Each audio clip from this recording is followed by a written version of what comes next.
नमस्कार, आप देख रहे हैं डेली 24 भारत। मैं हूं आपके साथ स्तुति झा। बुलेटिन की शुरुआत करते हैं। राम मंदिर में चढ़ावे की कथित चोरी के मामले पर भारतीय किसान यूनियन के राष्ट्रीय प्रवक्ता राकेश टिकैत ने प्रतिक्रिया देते हुए इसे बेहद दुखद घटना बताया है। उन्होंने कहा है कि ये केवल चोरी का मामला नहीं बल्कि करोड़ों लोगों की आस्था से जुड़ा विषय है और इसलिए पूरे मामले की निष्पक्ष जांच कर दोषियों के खिलाफ सख्त कार्रवाई होनी चाहिए। राकेश टिकैत ने कहा है कि राम में सभी की आस्था है और जो लोग इस आस्था के साथ खिलवाड़ करते हैं उन्हें चिन्हित कर कानून के अनुसार सजा मिलनी चाहिए। उन्होंने कहा है कि पुलिस ने एफआईआर दर्ज कर कुछ लोगों को गिरफ्तार किया है और एसआईटी भी जांच कर रही है, इसलिए पूरे नेटवर्क का खुलासा होना चाहिए। टिकैत ने वित्तीय अपराधों पर भी चिंता जताते हुए कहा है कि देश में आर्थिक अपराधों को कई बार उतनी ही गंभीरता से लिया जाता है जितनी जरूरत है। उन्होंने कहा है कि जांच केवल निचले स्तर तक सीमित ना रहे बल्कि ये भी पता लगाया जाए कि इस मामले में और कौन कौन लोग शामिल थे। उन्होंने कहा है कि ये मामला आस्था और पारदर्शिता दोनों से जुड़ा है, इसलिए जांच निष्पक्ष होनी चाहिए और दोषी चाहे कोई भी हो उनके खिलाफ कानून के अनुसार कार्रवाई सुनिश्चित की जानी चाहिए।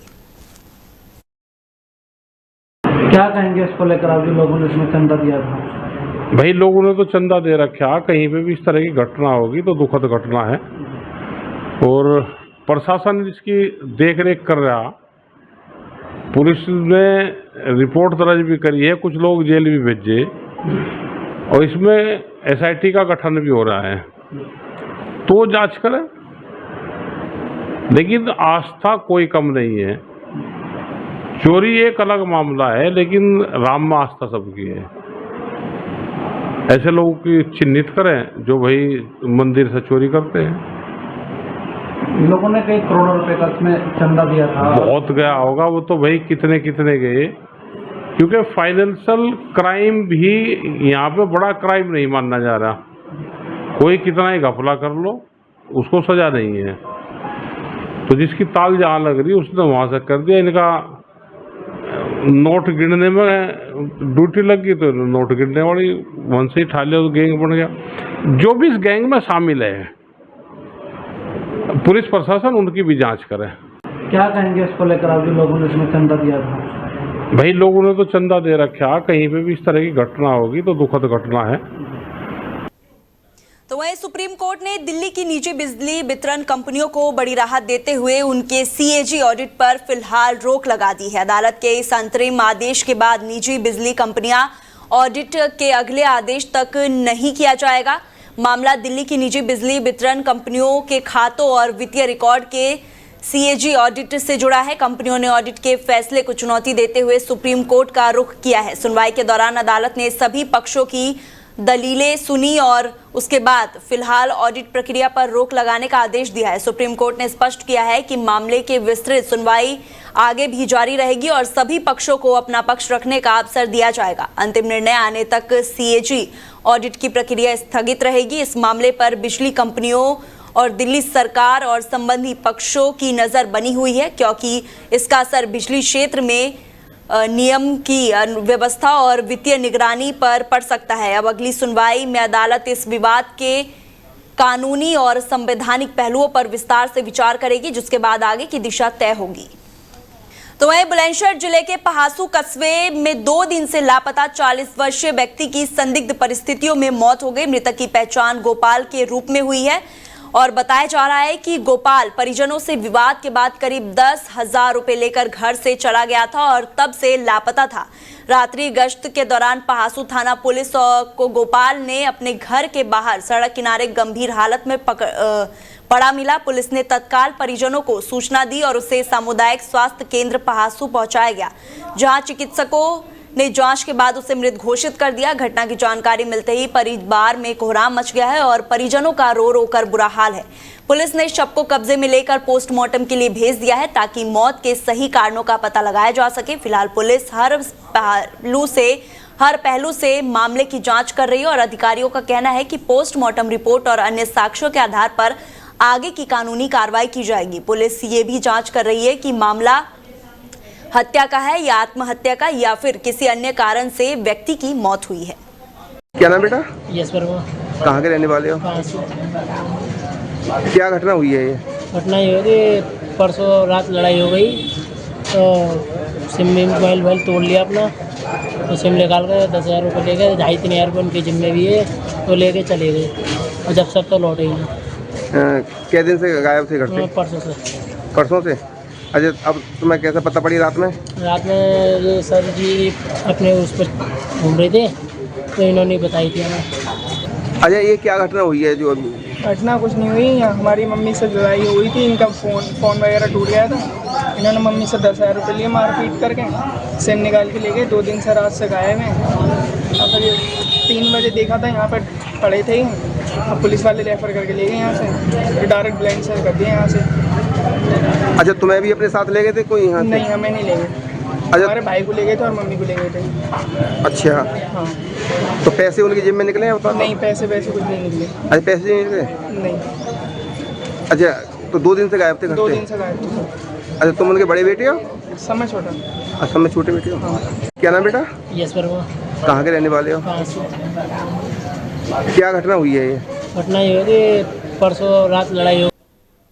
तो वही मुजफ्फरनगर के सिटी कोतवाली क्षेत्र के न्याजूपुरा जंगल में गाय का बछड़ा छोड़ने का एक वीडियो सोशल मीडिया पर तेजी से वायरल होने के बाद पुलिस ने कार्रवाई की है। वायरल वीडियो में एक व्यक्ति बछड़े को जंगल में छोड़ता दिखाई दे रहा है, जिसके बाद गौसेवक निशु ने सिटी कोतवाली में शिकायत दर्ज कराई। शिकायत के आधार पर पुलिस ने कार्रवाई करते हुए आरोपी राकेश को हिरासत में ले लिया। पुलिस के अनुसार पूछताछ के बाद आरोपी के खिलाफ शांति भंग करने की धाराओं में चालान किया गया है और हिरासत में लिए जाने के बाद आरोपी हाथ जोड़कर अपनी गलती पर सफाई देता भी नजर आया, जिसका वीडियो भी सोशल मीडिया पर चर्चा का विषय बना हुआ है। पुलिस ने मौके से बछड़े को अपने कब्जे में लेकर सुरक्षित गौशाला भिजवा दिया है। अधिकारियों का कहना है कि पशुओं को इस तरह लावारिस छोड़ना गंभीर मामला है और ऐसे मामलों में कानून के अनुसार कार्रवाई की जाएगी। फिलहाल पुलिस पूरे मामले की जांच कर रही है और अधिकारियों ने लोगों से अपील की है कि पशुओं के साथ अमानवीय व्यवहार ना करें और किसी भी ऐसी घटना की जानकारी तत्काल पुलिस को दे ताकि समय रहते उचित कार्रवाई की जा सके। तो वह मुजफ्फरनगर के जानसेड रोड स्थित संगम विहार के कामबोज हॉस्पिटल में शुक्रवार को ऑपरेशन में कथित लापरवाही को लेकर मरीज के परिजनों ने जमकर हंगामा किया। सूचना मिलने पर नई मंडी कोतवाली पुलिस मौके पर पहुंची और स्थिति को शांत कराया। सहारनपुर के देवबंद क्षेत्र के अमरपुर गढ़ी निवासी प्रदीप के परिजनों का आरोप है कि जनवरी में पित्त की थैली में पथरी का ऑपरेशन कराने के बाद मरीज का दर्द खत्म नहीं हुआ। उनका कहना है कि मरीज को करीब 1.5 महीने तक अस्पताल में भर्ती रखा गया, बाद में एम्स ऋषिकेश रेफर कर दिया गया। परिजनों का दावा है कि वहां जांच के दौरान ऑपरेशन में लापरवाही बात सामने आई है। इसी को लेकर उन्होंने अस्पताल पहुंचकर विरोध जताया है। वही अस्पताल के चिकित्सक डॉक्टर पीके काम्बोज ने सभी आरोपों को निराधार बताया है और उनका कहना है कि ऑपरेशन सफलतापूर्ण किया गया और पित्त की थैली पूरी तरह से निकाल ली गई थी। उन्होंने बताया कि एम्स में मरीज के पेट की गांठ कैंसर पाई गई, जिसका ऑपरेशन के समय कोई संकेत नहीं मिला और फिलहाल पुलिस पूरे मामले की जानकारी में जुटी हुई है और मामले में किसी प्रकार की चिकित्सकीय लापरवाही की पुष्टि संबंधी जांच और उपलब्ध मेडिकल रिकॉर्ड के आधार पर ही कार्रवाई होगी। मेरे पति का ऑपरेशन बिगाड़ रखा है जी इस डॉक्टर साहब ना, तो यार ये बदतमीजी से बात कर रहे हैं और ये ना तो ये मतलब मरीज को देख रहे हैं ना कुछ हंस का बात कर रहे हैं वहाँ बैठे ना। इन्होंने फिर भी देखा इनका मरीज तड़प रहा है या नहीं। अगर मेरे मरीज को कुछ होगा तो मैं कहाँ ले जाऊँ? मेरे छोटे छोटे बच्चे 5-6 महीने ऊपर हो लिए मेरे मरीज को ऐसे तड़प फिर इन्होंने एटमा का नली निकाल दी इनकी, यहाँ से भी इन्होंने रेफर कर दिया। यहाँ से कह लगे ऋषिकेश ले जाओ, ऋषिकेश ले गए, सब डॉक्टर साहब ने मना कर दी इनको वहीं ले जाओ जहाँ इनका ऑपरेशन बिगड़ा हुआ। मैं डॉक्टर पीके काम्बोज। हंगामा हो रहा है और गलत ऑपरेशन का आरोप लगाया जा रहा है, क्या मामला है? ये निराधार है और इस मरीज की जांच हुई थी। इसकी पित्त की थैली में पथरी आई थी, दिल की जांच, खून टेस्ट वगैरह सभी कराए गए थे और उसमें सामान्य पित्त की थैली में पथरी लिखी हुई थी। उसके आधार पे 15 जनवरी को इसकी पित्त की थैली का ऑपरेशन किया गया था, जो कि बिल्कुल सफल था, ठीक था।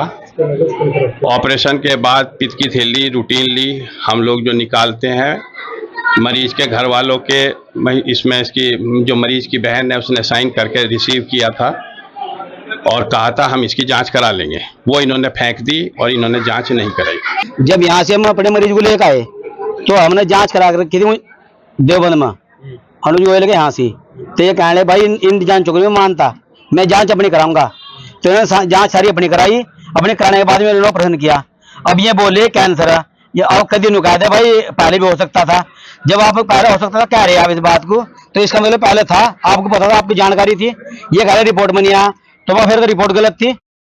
तो वहीं नोएडा पुलिस ने मोबाइल चोरी करने वाले एक सक्रिय गिरोह का पर्दाफाश करते हुए बड़ी सफलता हासिल की है। पुलिस ने कार्रवाई के दौरान गिरोह के सरगाना समेत 2 शातिर आरोपियों को गिरफ्तार किया है। आरोपियों की पहचान विक्की और आसिफ के रूप में हुई है, जो मूल रूप से अलग अलग जनपदों की निवासी है। सेक्टर 20 थाना पुलिस ने दोनों आरोपियों को सेक्टर 18 के पास से गिरफ्तार किया है। तलाशी के दौरान उनके कब्जे से चोरी के 49 मोबाइल फोन और 2 अवैध चाकू बरामद किए गए। बरामद मोबाइलों की बाजार में कीमत लाखों रुपए बताई जा रही है। पुलिस जांच में मामला सामने आया है कि आरोपी लंबे समय से नोएडा और एनसीआर के मेट्रो स्टेशनों पर यात्रियों का ध्यान भटकाकर मोबाइल चोरी की वारदातों को अंजाम देते थे। चोरी के मोबाइल बाद में कम कीमत पर बेच दिए जाते थे। पुलिस अब ये भी जांच कर रही है कि गिरोह में और कौन कौन लोग शामिल हैं तथा चोरी के मोबाइल किन लोगों को बेचे गए। आरोपियों के आपराधिक इतिहास की भी पड़ताल की जा रही है। पुलिस का कहना है कि बरामद मोबाइलों को उनके वास्तविक मालिकों तक पहुंचाने की प्रक्रिया शुरू की जाएगी और गिरोह से जुड़े अन्य सदस्यों की भी तलाश जारी है। पुलिस आयुक्त महोदया के निर्देशन में नोएडा जोन में अपराध एवं अपराधियों के विरुद्ध कार्रवाई लगातार प्रचलित है।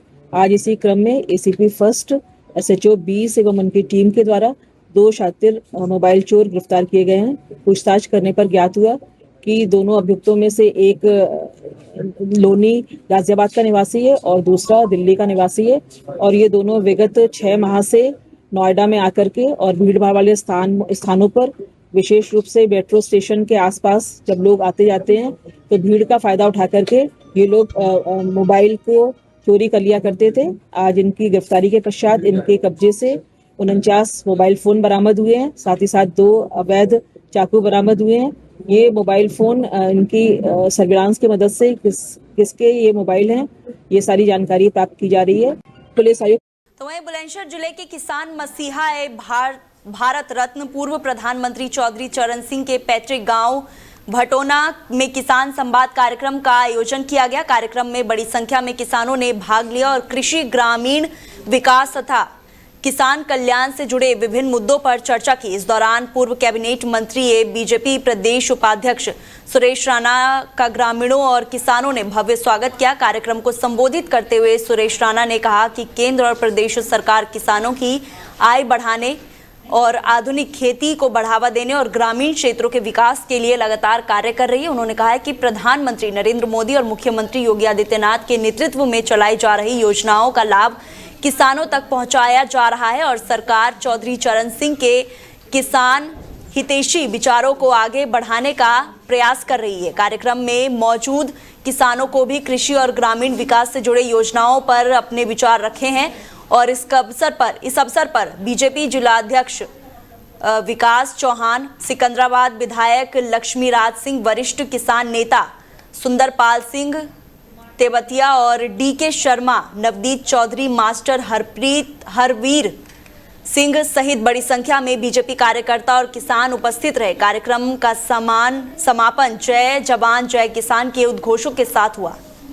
तो वहीं नोएडा के सेक्टर 10 का एक वीडियो सोशल मीडिया पर तेजी से वायरल हो रहा है, जिसमें एक युवक खुलेआम चाकू लहराते हुए दिखाई दे रहा है। वीडियो सामने आने के बाद क्षेत्र के लोगों में भय और असुरक्षा का माहौल है। स्थानीय निवासियों का कहना है कि युवक की इस तरह की हरकतों से लोग दहशत में हैं और इलाके में सुरक्षा को लेकर चिंता बढ़ गई है। वायरल वीडियो में युवक कथित तौर पर चाकू दिखाकर लोगों को डराने धमकाने की कोशिश करता नजर आ रहा है। हालांकि वीडियो की सत्यता और ये घटना कब की है इसकी आधिकारिक पुष्टि अभी नहीं हुई और स्थानीय लोगों ने पुलिस से मामले का संज्ञान लेकर आरोपी के खिलाफ सख्त कार्रवाई की मांग की है। उनका कहना है कि सार्वजनिक स्थान पर इस तरह हथियार का प्रदर्शन कानून व्यवस्था के लिए गंभीर चुनौती है और समय रहते कार्रवाई जरूरी है। फिलहाल पुलिस वायरल वीडियो के आधार पर युवक की पहचान करने और पूरे मामले की जांच में जुटी है। अधिकारियों का कहना है कि वीडियो की जांच के बाद तथ्य सामने आने पर नियमानुसार कानूनी कार्रवाई की जाएगी और साथ ही लोगों से अफवाहों से बचने और किसी भी संदिग्ध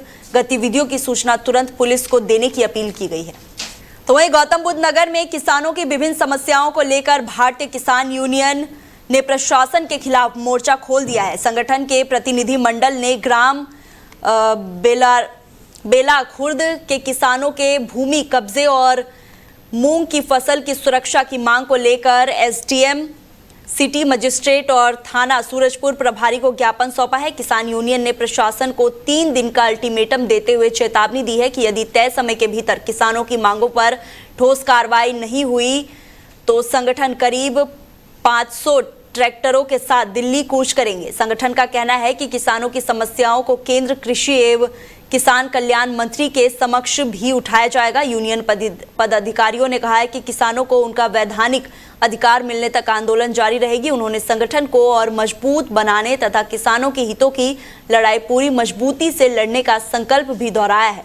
महिला मोर्चा ने भी जरूरत पड़ने पर बड़ी संख्या में दिल्ली कूच में शामिल होने की घोषणा की है। कार्यक्रम में संगठन के पदाधिकारियों, कार्यकर्ताओं और बड़ी संख्या में किसानों ने भाग लिया है। फिलहाल सभी की निगाहें प्रशासन की अगली कार्रवाई पर टिकी हुई है। पूरा मामला है गांव बेला खुर्द पड़ता है, जो पहले हमारे उत्तर प्रदेश का गांव होता था। जमुना कटने के बाद वो हरियाणा का एक पार्ट बन गया, लेकिन उनकी जमीनें सब हमारे नोएडा के सदर तहसील के अंतर्गत आती हैं, धनकौर तहसील में आती हैं। उसी प्रकरण में हमने लगभग 1 से 1.5 महीना हो गया, 3 बार हम ज्ञापन दे चुके हैं। 3 ज्ञापन देने के बाद किसानों ने अपनी जमीन में मूंग की दाल बो रखी है और वो दाल अब सूख गई है और वो झड़ने की स्थिति में है। लेकिन कुछ भूमाफिया जो वहां पर पिछले कई वर्षों से किसानों को डरा धमकाकर उनके खिलाफ मुकदमे दर्ज कराकर वहां पर खेती उगा रहे थे और किसान अपने खेत पे आता था, क्योंकि हरियाणा से जब यूपी में आता था तो उन्हें यूपी पुलिस का डर दिखा के भगा दिया जाता था। ये किसान रोते पीटते भगत सिंह संगठन के पास पहुंचे और लगातार भगत सिंह संगठन इनकी आवाज को बुलंद कर रहा है। आज मैं आपको ये बताना चाहता हूँ कि बेला खुर्द में गाँव में जो जमीन है उसके लिए हमारे पास एक रिपोर्ट यहाँ के तहसीलदार और यहाँ के लेखपाल ने दोनों ने बनाई है, जिसमें ये स्पष्ट कर दिया है कि ये जमीन सिर्फ इन किसानों की है।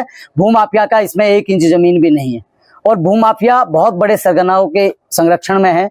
हमारा संगठन जब इस ज्ञापन को देने आ रहा था उससे पहले लगातार मुझे कम से कम 20 से 30 कॉल टॉप लिस्ट के लोगों के फोन आए हैं। उन्होंने कहा कि तुम वहां ज्ञापन देने मत जाओ, ये मामला हमारा है। तो वहीं नोएडा के थाना सेक्टर 63 क्षेत्र स्थित बहलोलपुर में डायल 112 पर तैनात पुलिसकर्मियों पर एक कर्मचारी के साथ मारपीट करने का आरोप लगा है। बताया जा रहा है कि बहलोलपुर स्थित एक पानी के प्लांट में ड्यूटी के दौरान पुलिसकर्मी के जूते पर गलती से पानी गिर गया, जिसके बाद विवाद शुरू हो गया। आरोप है कि मामूली बात पर पुलिसकर्मियों ने प्लांट में मौजूद कर्मचारियों के साथ अभद्रता की और एक कर्मचारी की लात घूंसों से जमकर पिटाई कर दी। मारपीट में कर्मचारी गंभीर रूप से घायल हो गया और उसके चेहरे से खून बहने लगा। घटना प्लांट में लगे सीसीटीवी कैमरे में कैद हो गया और वीडियो सामने आने के बाद सोशल मीडिया पर तेजी से वायरल हो रहा है, जिससे पुलिस की कार्यप्रणाली पर भी सवाल उठने लगे हैं। घटना के बाद पीड़ित पक्ष ने कार्रवाई की मांग की है। वही वीडियो वायरल होने के बाद मामले ने तूल पकड़ लिया है। फिलहाल पुलिस विभाग की ओर से इस मामले में आधिकारिक बयान सामने नहीं आया है और अभी सभी की नजर इस बात पर टिकी है कि सीसीटीवी फुटेज के आधार पर आरोपित पुलिसकर्मियों के खिलाफ क्या कार्रवाई की जाती है। तो फिलहाल बुलेटिन में इतना ही। आप देखते रहिए डेली 24 भारत। नमस्कार।